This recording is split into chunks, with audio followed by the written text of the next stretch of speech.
श्री दुर्गेश पाठक। बहुत बहुत धन्यवाद अध्यक्ष महोदय।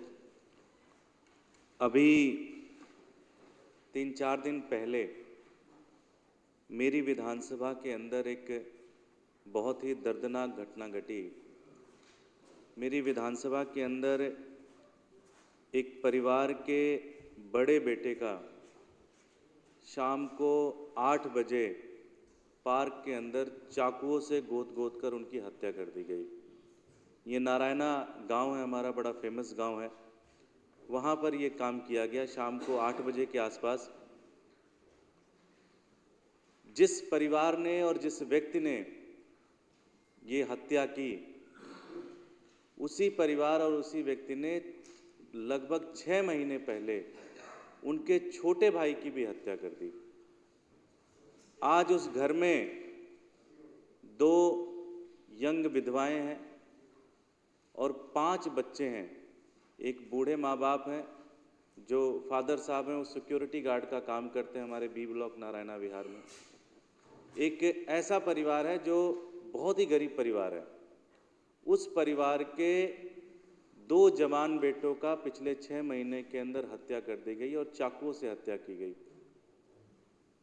जिन लड़कों ने हत्या की, उनके खिलाफ पहली हत्या के बाद परिवार ने लगातार पुलिस को लिखित रूप से सूचना देते रहे कि हमें लगातार धमकी दी जा रही है कि जब ये बाहर आएंगे तो हमारी हत्या करेंगे या हमारे को जान से मारने की लगातार धमकी दी जा रही है।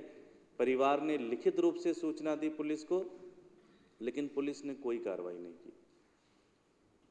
वर्बली भी उनके फादर साहब, क्योंकि शाम को वो नौकरी करके वापस आते थे, उनको कई बार वर्बली भी रास्ते में रोक करके धमकियां दी गई। उसके बाद भी वो पुलिस के अंदर गए, उन्होंने कई बार लिखित रूप से सूचना देने की कोशिश की, लेकिन पुलिस ने कहा कोई नहीं, कोई हमें पता है, आप परेशान मत हो, आप जाएं यहाँ से। 6 महीने के अंदर उस परिवार का सब कुछ उजाड़ दिया गया। अगर पुलिस सही समय पर चेतती, सही समय पर काम करती, तो उस परिवार को न्याय मिल सकता था। उस परिवार के एक जवान बेटे की हत्या रोकी जा सकती थी। जिन लोगों ने हत्या की वो रील बना रहे हैं, रील्स इंस्टाग्राम पे डालते हैं और अपने आप को किंग ऑफ नारायणा कहते हैं। मतलब खुलेआम गुंडागर्दी, खुलेआम गुंडागर्दी।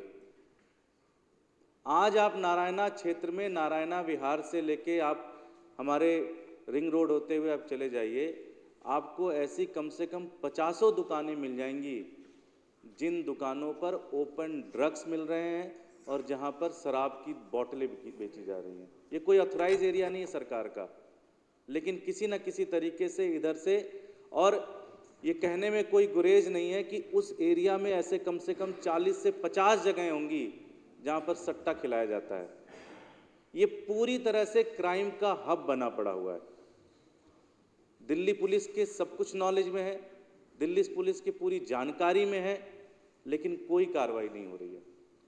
आज सुबह सुबह जब हम सब लोग तैयार होकर विधानसभा के सेशन के लिए आ रहे होंगे, तो मुझे लगता है सबको ये खबर पता चली होगी कि आज सुबह सुबह साउथ दिल्ली के अंदर एक परिवार के 3 लोगों की हत्या कर दी गई।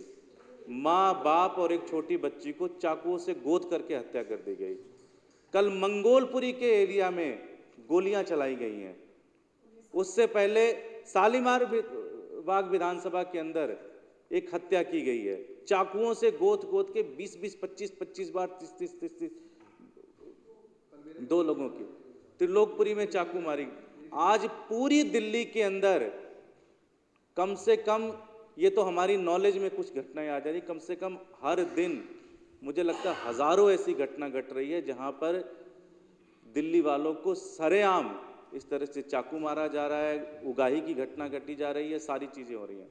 मेरे यहाँ नारायणा विहार में एक कार स्ट्रीट करके एक दुकान है, वहां पर कुछ युवा साथी दिल्ली के 30-32 साल, 33 साल, 35 साल के बच्चे हैं जो पुरानी गाड़ियां खरीदते हैं, उसको रिफर्निश करते हैं और उसको बेचते हैं। कार स्ट्रीट करके दुकान का नाम है। 1.5 से 2 महीने पहले अध्यक्ष जी, वहां पर उनको पिछले 6 महीने से लगातार कॉल आ रही थी गैंग से कि भैया हमारे को 5 करोड़ रुपए दे दो। उन्होंने कहा जी हम 5 करोड़ रुपए कहाँ से दे देंगे, हमारी पूरी दुकान ही 50 लाख की है, हम 5 करोड़ आपको कहाँ से दे देंगे। एक बार 2 बार और लगातार धमकियां आती रही। उन्होंने पुलिस को सूचना दी, पुलिस को लिखित रूप से सूचना दी, पुलिस ने कोई कार्रवाई नहीं की।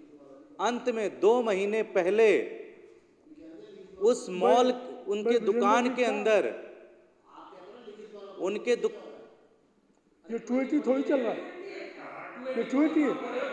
आप कहाँ बैठे, सदन में बैठे? दो आप एलओपी है विजेंद्र। कोई बात नहीं, कोई बात नहीं, कोई बात नहीं, कोई बात नहीं।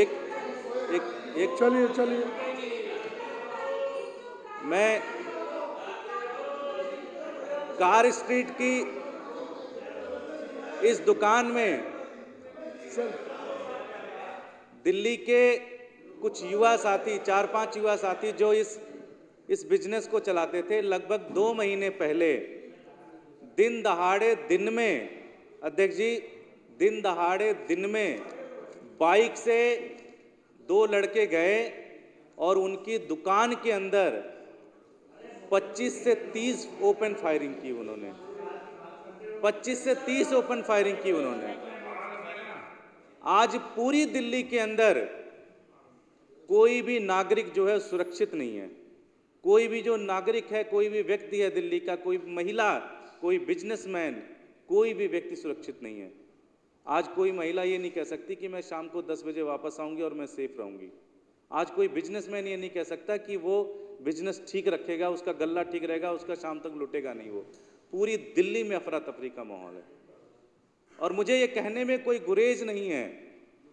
हम सुनते तो हर जगह हैं, लेकिन शायद लोग कहते नहीं हैं। दिल्ली नागरिकों को सुरक्षा देने की जो सबसे बड़ी जिम्मेदारी है वो थानों की है, वो मिनिस्ट्री ऑफ होम अफेयर्स की है, जिसके अमित शाह जी हमारे अध्यक्ष हैं, मंत्री हैं वो। लेकिन मुझे ये कहने में कोई गुरेज नहीं है। आज दिल्ली के जो सारे थाने हैं वो बिकते हैं, उनकी गोलियां लगाई जाती हैं।